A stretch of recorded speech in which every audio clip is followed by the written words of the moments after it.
देखिए, बिल्कुल हम जब आईएमएफ के पैकेज की तरफ हम जब गए, तो अब सारी एडजस्टमेंट जो है वो आईएमएफ ने करनी है। तो अब इसका सारा जो बर्डन है वो पाकिस्तान की आवाम पे है कि जितना भी रेवेन्यू जनरेट होना है वो टैक्सेस के साथ ही जनरेट होना है।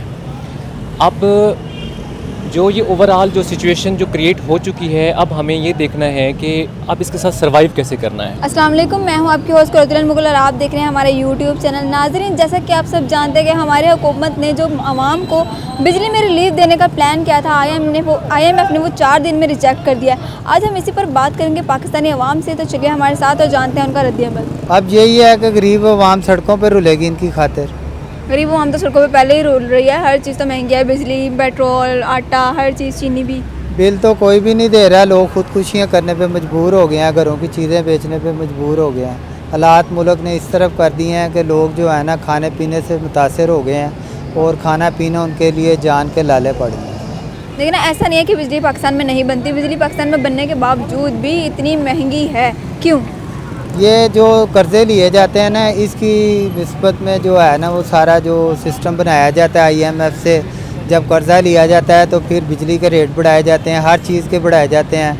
मुल्क जो है ना वो बजाय खुशहाली की तरफ जाने के वो उल्टी तरफ चल पड़ता है। हमारी कंट्री में ऐसा होता है कि जो चीज़ महंगी होती है ना, आवाम उसको धड़ाधड़ ख़रीदना शुरू हो जाती है, अपने पास स्टोर करना शुरू कर देती है। हर चीज़ तकरीबन पेट्रोल भी रात को महंगा होना है तो 12 बजे महंगा होना है, उससे पहले लाइनें लगी होती हैं, ज़्यादा पेट्रोल ले रहे होते हैं। आवाम क्यों नहीं बाइकआउट करती? जैसे जाहिर सी बात है, अगर बाइकआउट करेगी तो वो चीज़, उसकी जो कीमत है वो खुद ही डाउन हो जाएगी। आप तुर्की में देखें ना कि तुर्की में महंगाई हुई थी, फ्रांस में भी हुई थी, ऑस्ट्रेलिया में भी हुई थी, तो लोगों ने एहतजाज किया था। अमेरिका में भी किया था लोगों ने एहतजाज, महंगाई की वजह से किया था। जब वो चीज़ों का बाइकाट करते हैं तो फिर चीज़ें उसी सीमत में आ जाती हैं कि जैसे वो जो महंगाई करते हैं ना तो वापस रिटर्न वहीं पे आ जाते हैं। मगर पाकिस्तान में निज़ाम जो है ना वो उल्टा है। पाकिस्तानी लोग जो हैं वो क्यों नहीं इत्तेफाक करते, क्यों नहीं एहतजाज करते इन चीज़ों के खिलाफ? बस जिन लोगों के पास पैसा है वो कर लेते हैं, जिन लोगों के पास पैसा नहीं है वो बेचारे ये देख लें सड़कों पे बैठे हुए हैं, ट्रेन पे जाते हैं, बसों पे जाते हैं, रिक्शे की बजाय फिर भी वो बसों पे जाते हैं क्योंकि उनके पास इतने वसाइल नहीं हैं कि वो अपने वसाइल यूज़ कर सकें। लेकिन उनको ये तो चाहिए ना कि अपने हक़ के लिए आवाज़ उठाएं। क्या उठाएं? आप देखें बिलों के लिए लोगों ने उठाई थी तो उसका हाल क्या निकला है, मुस्तरद हो गया। अब नया प्लान उन्होंने बिल्कुल ही 4 दिन में ये प्लान जो है वो मुस्तरद कर दिया। तो आपको लगता है कि जो न्यू प्लान बनेगा उस पर वो एग्री कर लेंगे, उसे कबूल करेंगे? अब बिजली चोरी करेंगे लोग, मज़ीद ये काम बढ़ता रहेगा। फिर आईएमएफ को पता चलेगा कि हमने जो रेट मुनासिब रखने थे ना वो नहीं रखे, उसकी वजह से ये रेट बढ़ गए हैं तो चोरी होना शुरू हो गया, मुल्क गलत तरफ चल पड़ेगा। तो अब आपको क्या लग रहा है कि क्या हो सकता है पाकिस्तान को, जो मुस्तकबिल जो आजकल के हालात हो रहे हैं ना पाकिस्तान में, वो यही है कि फिर लोग वो दोबारा जो है ना वो पुराने पाकिस्तान की तरफ जाएंगे। पुराने पाकिस्तान में ये है कि ये घर हैं जैसे फुटपाथ हैं, ये लोग यूज़ करेंगे तो यूज़ करते करते फिर लोग वहीं पे आ जाएंगे जैसे 1948 में पाकिस्तान था, पाकिस्तान से बनने से पहले फिर वही लोग चल पड़ेंगे। नया पाकिस्तान बनाने के लिए लोग निकले थे हमारे रहनुमा, क्या बना नया पाकिस्तान? नए पाकिस्तान के लीडर कहाँ गए हैं? जेल में बैठे हुए हैं। तो अब वो बाहर नहीं आएंगे कि आप उनको नया चांस नहीं मिलेगा? बाहर क्या आएंगे? जो मुल्क के लिए कुछ करता है वो जेलों में थोड़ी जाता है, वो तो बादशाहत करता है जैसे तुर्की का बादशाह कर रहा है। देखिए, बिल्कुल हम जब आईएमएफ के पैकेज की तरफ हम जब गए, तो अब सारी एडजस्टमेंट जो है वो आईएमएफ ने करनी है। तो अब इसका सारा जो बर्डन है वो पाकिस्तान की आवाम पे है कि जितना भी रेवेन्यू जनरेट होना है वो टैक्सेस के साथ ही जनरेट होना है।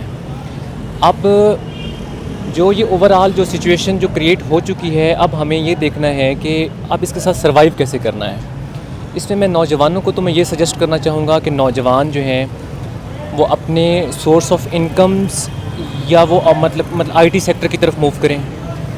दूसरा ये है कि नो डाउट एक मुश्किल वक्त है, हमें इस मुश्किल वक्त को इसको एज ए चैलेंज के तौर पे लेके और इसको टैकल करना है।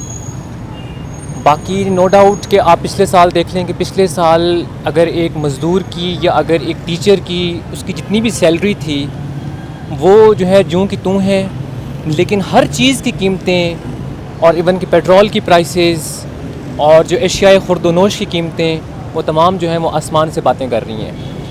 तो बहुत ज़्यादा मुश्किल वक्त है। तो इसमें यही है कि कि आप ऐसे तरीक़ों की तरफ आएँ जहाँ पे आप सोर्स अपनी आमदनी को बढ़ाएं, और बजाय, क्योंकि हमारे जो हुक्मरान हैं वो तो गफलत में सोए हुए हैं। अब हमें एक ऐसा तबका क्रिएट करना है जो मतलब कि तालीम याफ्ता हो और इन चीज़ों को समझे, और जो हमारे नीचे वाले तबके को जो है ऊपर लेके आए। लेकिन अभी आपने आईटी की बात की, आईटी सेक्शन की बात की, तो हमारे मुल्क क्यों नहीं आईटी में आगे जा रहे, क्यों नहीं इतनी तरक्की कर रहे? जिस तरह हमारे इंडिया ने किया है उस तरह हमारा मुल्क क्यों नहीं तरक्की कर रहा, क्यों नहीं आगे बढ़ रहा? अच्छा देखिए कि आईटी का सेक्टर जो है वो इस टाइम जो है वो टॉप रैंक्ड है बड़ा। इसमें जो हमारी गवर्नमेंट है उसको स्टेप्स लेने चाहिए, वो आवाम को स्कॉलरशिप्स दे, वो लोगों को राग़िब करे, उनको उसके अलावा जो फ्रीलांसर्स हैं उनको मतलब कि वो टैक्स की छूट्स दें, कि वो पहला एक माहौल प्ले करें, वो मतलब कि प्लेइंग फील्ड दें कि आवाम को, कि वो आएँ और वो सीखें, और ऐसी जो है उनको नई उनको जो उनको रास्ते बताए जाएँ कि मतलब कि इन प्लेटफॉर्म्स के थ्रू आप कमा सकते हैं, और इस तरह से। उन्होंने स्टूडेंट्स को हमारी गवर्नमेंट ने क्या फैसिलिटीज़ देनी है, क्या उनकी हेल्प करनी है? उन्होंने तो हमारी आवाम को ही किसी का भी नहीं छोड़ा, जो गरीब हैं वो सड़कों पर रुल रहे हैं। बिल्कुल ऐसे है, इसमें जो है कि जो गरीब तो रुल ही रहा है इस टाइम जो मतलब चैलेंज फेस कर रहे हैं वो तो एक सफ़ेद पोश तबका फेस कर रहा है ना, कि अब आप ये देखें कि लोगों का मतलब ट्रैवल करना मुश्किल हो गया। इवन कि जो लोग मतलब बाइक्स वाले थे वो बेचारे अब जो है वो पब्लिक ट्रांसपोर्ट पे शिफ्ट हो गए हैं, और हमारा जो पब्लिक ट्रांसपोर्ट का निज़ाम है वो तो पहले ही मतलब बहुत इतना ज़्यादा अच्छा नहीं था, और अब जो पेट्रोल की प्राइसेस बढ़ने की वजह से वो और ज़्यादा जो है वो ख़राब हो गया है। बिल्कुल इतना ज़्यादा उसमें रश होता है, कोई प्रॉपर जो है वो तो मतलब जिससे भी आप पूछें वो यही कहता है कि भाई पेट्रोल की प्राइसेस बहुत ज़्यादा हैं, तो हम क्या करें, हमने अपने आप को जो है मतलब शिफ्ट किया है।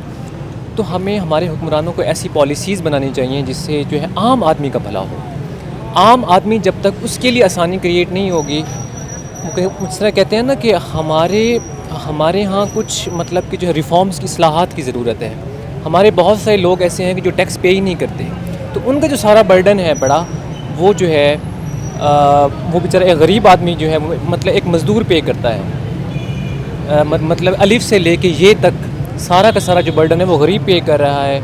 अब आप देखेंगे बिजली जो है वो सारे मुलाजमीन के लिए इतने 100 यूनिट्स, मतलब मैनी हंड्रेड्स यूनिट्स उनके लिए फ्री है, लेकिन उनका बजट का जो प्रेशर है वो आम लोग जो है वो मतलब फेस कर रहे हैं। तो इतनी लोगों की तनख्वाहें नहीं हैं जितने उनके बिल्स आ रहे हैं। तो इसमें जो है हुकूमत को चाहिए कि वो आवाम को जितना ज़्यादा रिलीफ़ दे सकते हैं तो वो मतलब उनको रिलीफ़ दें, तो इसी से ही आवाम का भला होगा और आवाम की बेहतरी और फलाह। सारी चीज़ें एक साइड पर, एक मुल्क तब तरक्की करता है जब उसका एजुकेशन सिस्टम स्ट्रॉन्ग हो। क्या आपको लगता है कि हमारे मुल्क का एजुकेशन सिस्टम स्ट्रॉन्ग है किसी भी एंगल से? हमारे एजुकेशन सिस्टम में तो बहुत सारे फ्लॉज़ हैं। हमारे एजुकेशन सिस्टम में इस्लाहात की ज़रूरत है। जिस तरह से अब आप देखें कि अगर हमारे एजुकेशन सिस्टम को जो है वो कोई बेहतर करने की कोशिश भी करता है। अब इमरान खान साहब ने जो है वो एक सिस्टम लॉन्च किया, उन्होंने मतलब कि सिंगल नेशनल करिकुलम के बिल्कुल मतलब कि सबका निसाब एक ही होगा। मतलब एक मदरसे वाला बच्चा भी वही निसाब पढ़ेगा, एक स्कूल वाला बच्चा भी वही पढ़ेगा, कॉलेज वाला भी वही पढ़ेगा। लेकिन जब गवर्नमेंट आती है तो पिछली गवर्नमेंट की पॉलिसीज़ को वो डिसरप्ट कर देती है। तो इससे फिर ओवरऑल फिर वो एक सोसाइटी के अंदर फिर वो मतलब कि आप उसको मतलब कि आगे फर्दर प्रोसीड नहीं कर सकते। फिर जब वो चीज़ें इम्प्लीमेंट नहीं होती तो फिर उसके हम मतलब इफ़ेक्ट्स भी नहीं देखते। तो हमें ये चाहिए कि अपने एजुकेशन सिस्टम के अंदर भी कुछ रिफॉर्म्स लेके आएँ जिससे हम एक मदरसे के बच्चे के दिल में भी मतलब कि वो बातें डाल सकें जो एक फॉरेनर जो फॉरेन से पढ़ के आता है, या जो एक जो है मतलब कि जना एलीट क्लास सिस्टम के अंदर जो पढ़ के आता है उसके अंदर, और एक लो तबके के मतलब स्टूडेंट के अंदर जो है वो डिफ्रेंशिएशन ख़त्म होनी चाहिए। जब तक ये डिफरेंस नहीं, जिसे हम कहते हैं ना सोशल इकनॉमिक डिफरेंस, जब तक सोशल इकनॉमिक डिफरेंस नहीं ख़त्म होगा तो उस टाइम तक इन मसाइल को इरेडिकेट करना बहुत। तो आपको क्या लगता है कि जो हमारे मुल्क के हालात हैं इसके पेश नज़र आगे क्या मुस्तकबिल नज़र आ रहा है पाकिस्तान का? देखें हमें वैसे तो ऑप्टिमिस्टिक रहना चाहिए, पुरुमीद रहना चाहिए और अल्लाह ताला से आफ़ियत मांगनी चाहिए, लेकिन हालात काफ़ी टफ हैं।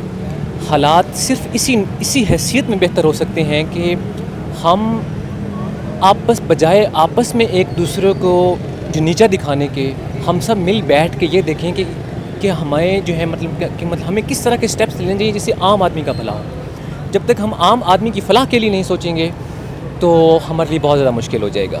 तो मैं अपने तमाम भाइयों से, मैं उनसे भी यही रिक्वेस्ट करूँगा कि हर बंदा कम से कम अपना हक पे अपना रोल भी ज़रूर प्ले करे।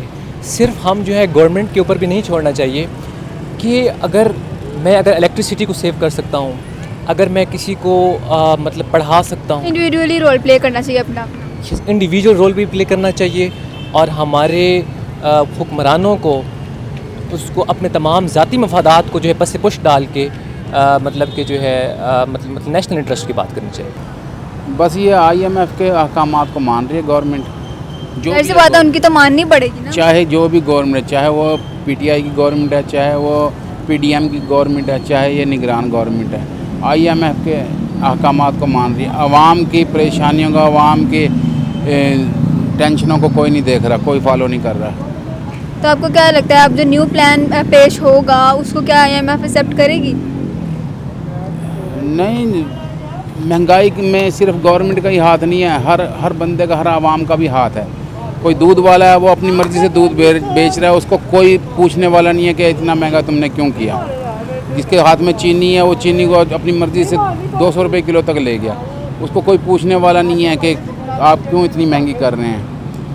कोई भी चीज़ है, आटे वालों को कोई नहीं पूछने वाला, क्योंकि ये अक्सर MNA MPA जो वुज़रा हैं वो खुद बहुत बड़े बड़े ज़िम्मेदार हैं। जो हमारे जो आम आवाम है वो भी तो मतलब कि चीज़ कुछ भी महंगा होता है वो उसकी स्टोर करना शुरू कर देते हैं अपने पास उसका, ठीक है। तो उनको भी तो चाहिए ना कि वो बाइकआउट कर दे ताकि उसकी चीज़ जो प्राइसेस हैं वो खुद ही नीचे आ जाए। मैंने तो कहा कि हर बंदा महंगाई कर रहा है। अब एक रेडी वाला भी है ना, उसने भी अपनी मर्ज़ी के रेट लगाए होते हैं, पैसे वो अपनी मर्ज़ी के लेता है, चीज़ वो अपनी मर्ज़ी की नहीं, ग्राहक की मर्ज़ी की नहीं देता, अपनी मर्ज़ी से चीज़ देगा। आप अगर 2-4 फल डाल देंगे, वो 8-10 डाल के, तो वो गले हुए फल डाल देगा उसमें। तो देखिए ना, आम परेशान भी बहुत है, हर चीज़ तो महंगी हो रही है, बिजली, पेट्रोल, आटा, चीनी, हर चीज़ तो महंगी हो रही है। तो आवाम जो सड़कों पर बेचारी रुलने भी आ गई है घरों से बाहर। बस ये है कि हम तो ये देख रहे हैं कई सालों से क्या, जब से ये PTI की गवर्नमेंट आई थी 2018 में, जब से ही ये IMF का इशू चला है ज़्यादा। इससे पहले भी हम कर्ज़ लेते रहे हैं IMF से, नवाज शरीफ ने भी लिए हैं, या जरदारी ने भी लिए हैं, या मुशर्रफ ने भी लिए हैं, भुट्टो ने भी लिए हैं, ज़ियाउल हक ने भी लिए हैं, सब ने लिए हैं। लेकिन जो है ना, वो इस तरह से अपनी शराइत नहीं मनवाता था। मतलब कि आपको लगता है कि खान साहब हैं इसकी जिम्मेदार? खान साहब इसके ज़िम्मेदार हैं, इस महंगाई के ज़िम्मेदार, और IMF से सख्त शराइत पे मुआहदे करने में खान साहब का हाथ है, IMF के मुआहदे तोड़ने में खान साहब का हाथ है। उसके बाद जो है ना, जब IMF की हमें ज़रूरत पड़ी है PDM को, तो वो जो है ना IMF ने और ज़्यादा मज़ीद। तो आपको लगता है कि खान साहब को आगे कोई चांस मिलेगा आगे आने का दोबारा? मैं तो कहता हूँ अल्लाह करे कभी भी ना मिले उसको। वो तो फिर किसको मिलना चाहिए? मैं तो ये कहता हूँ कि वो जिनका एजेंट है ना यहूदियों का, वहीं पे वापस चला जाए। तो फिर किसको मौका मिलना चाहिए, किसको आगे आना चाहिए? जिसको अवाम वोट देंगे वही आएगा। अगर खान साहब को वोट दे दिया फिर? हम तो नहीं देते, हम तो देते नहीं, कभी भी नहीं दे देंगे इसको वोट। जो मुल्क के हालात हो रहे हैं आजकल, आपको क्या मुस्तकबिल नज़र आ रहा है पाकिस्तान का? ये देखें आप, जब नवाज शरीफ गया था 2017 में, उसको नाअहल करार दे दिया था इन्हीं लोगों ने एक प्लान के तहत। तो उस वक्त चीनी का क्या रेट था? 52 रुपये किलो। उस वक्त पेट्रोल का क्या रेट था? 63 रुपये किलो, 63 रुपये लीटर पेट्रोल था। उस वक्त घी का क्या रेट था? 135 रुपये का किलो। तो जब क्या ज़रूरत थी 126 दिन का धरना देने की? उस वक्त क्या ज़रूरत थी 126 दिन का धरना देने की? क्यों धरना दिया? उस वक्त कोई महंगाई थी? उस वक्त क्या मईशत ख़राब थी पाकिस्तान की? उस वक्त तो सब कुछ ठीक था ना, लेकिन इसने फिर भी 126 दिन का धरना दिया। तो अब क्या होगा आगे, क्या मुस्तकबिल है पाकिस्तान का, जो हालात है? पाकिस्तान इंशाअल्लाह ताला क़यामत तक कायम रहेगा। अल्लाह ताला इसको सलामत रखे। जो इसके दुश्मन हैं अल्लाह ताला उनको तबाह व बर्बाद करे।